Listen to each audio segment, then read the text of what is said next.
Okay, so this is an advanced video, okay? This is for people who are seriously business minded, because today I'm gonna share some thoughts on how to turn an active business into a passive business, because this is the goal for most entrepreneurs, right? Like, you want to build a business asset that can create sustainable cash flow for many years, which then gives you financial freedom. And at the same time, this may be something you don't know, you can set up your LLC or your business for a really big exit or a big sale. So in this video, I'm going to share my thoughts on exactly how you could do this.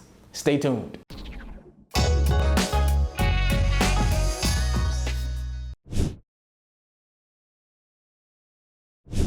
Hey there, and welcome to our channel. I'm Sean with Life Accounting, the accounting company that helps you save on taxes and build more wealth. And today it's all about the wealth part, because we're looking at taking an active LLC and turning it into a passive LLC. Now, if you like this topic and you are as excited as I am to go through it, then please do us a huge favor and hit the like button for the YouTube algorithm. It will really help this video reach more business-minded people like you who want to master business.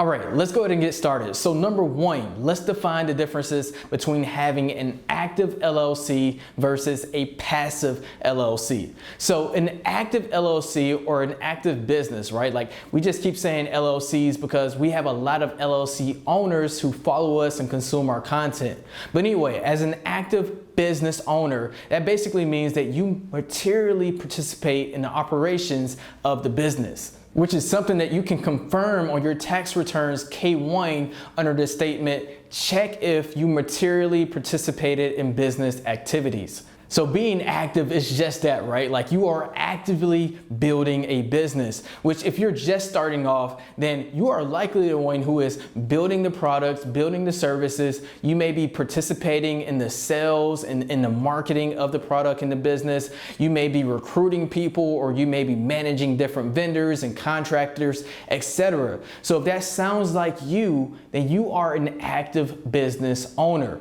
which is usually necessary, especially when you're starting a brand new business. But at some point, if you're successful, then your business starts to mature, and you may be able to turn your active business into a passive business. So what does being passive mean? Well, essentially, it is when you do not materially participate in the operations of a business, meaning the business can run and sustain itself without you as the business owner. Usually this means that you have a team in place, okay? And that team knows exactly what to do. And then you even have management in place who can guide the overall operations of the team and hold them accountable. Okay, so now that we understand the differences between an active business and a passive business, let's get into how to pull this off, starting with number two, get 2 steps ahead. So oftentimes as entrepreneurs and business owners, we know how to get 1 step ahead, right? Like, of course, we start off doing everything, and then we make some money, and with that money we say, okay, now I can hire someone to take this task off of my plate.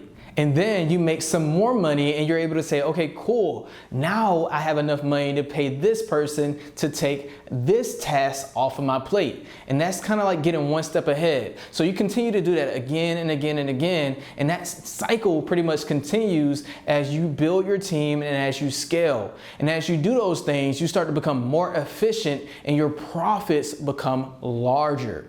And this is where most successful business owners and entrepreneurs sit at, right? Like, they have a nice active business that is producing a great positive cash flow and a solid team to help things actually get done. But that entrepreneur is still active in the business because they still may have other projects or visions that they want to work on. So maybe that is something like implementing a new benefit package for their employees, or maybe it's something like improving the products or improving customer service, etc.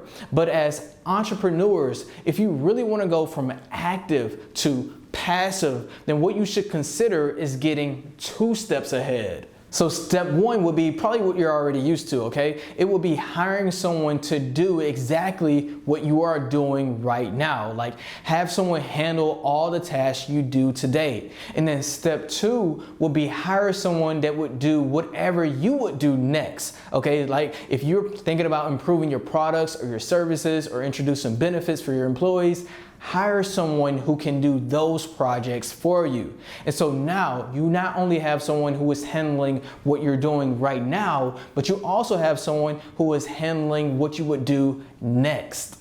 And you have two people, which should mean that those tasks or those projects could be done even faster. Which brings me to number three, sacrifice profits for passive. Now this trips up a lot of entrepreneurs because they know as they hire more people, their profits are gonna start to drop and it feels like a loss.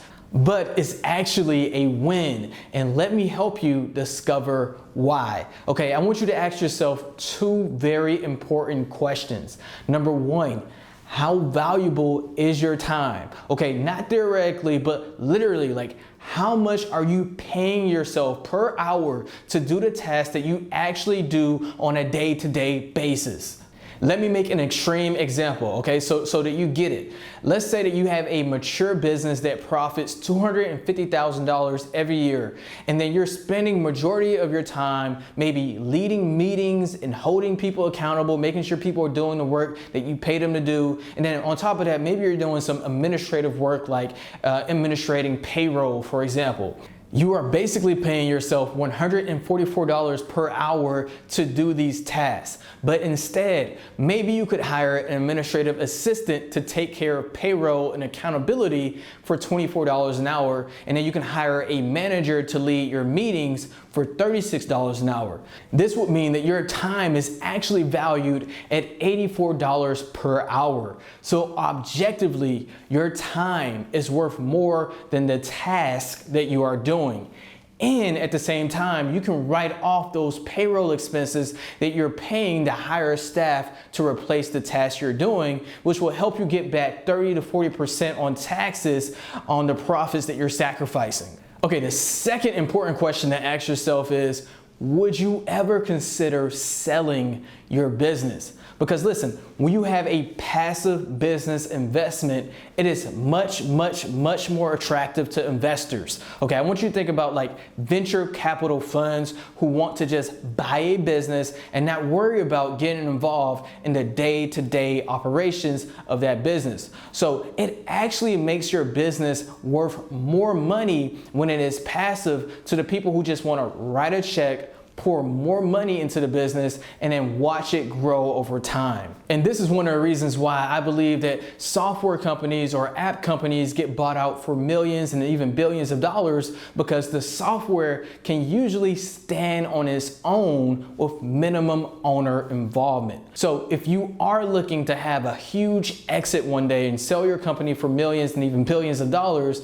or building a business with the intention to sell it one day, then make sure you're trying to make this step to make your business as passive as possible. Moving along to number four, is now the right time to do it? Meaning, like, should you turn your business into a passive investment immediately? So what I think is this, okay? If you feel like your business has reached its potential with you as the CEO or as you as the key operator, then okay, maybe it is time to start looking to go this passive business approach, because then that would allow you the opportunity to recruit a new CEO or even recruit an operations manager who may be more skilled or have more experience to take your business to the next level. Also, I would think and even suggest that you need to be making at least $1 million to $3 million in revenue with a good profit margin to even consider this approach. Because listen, hiring a team,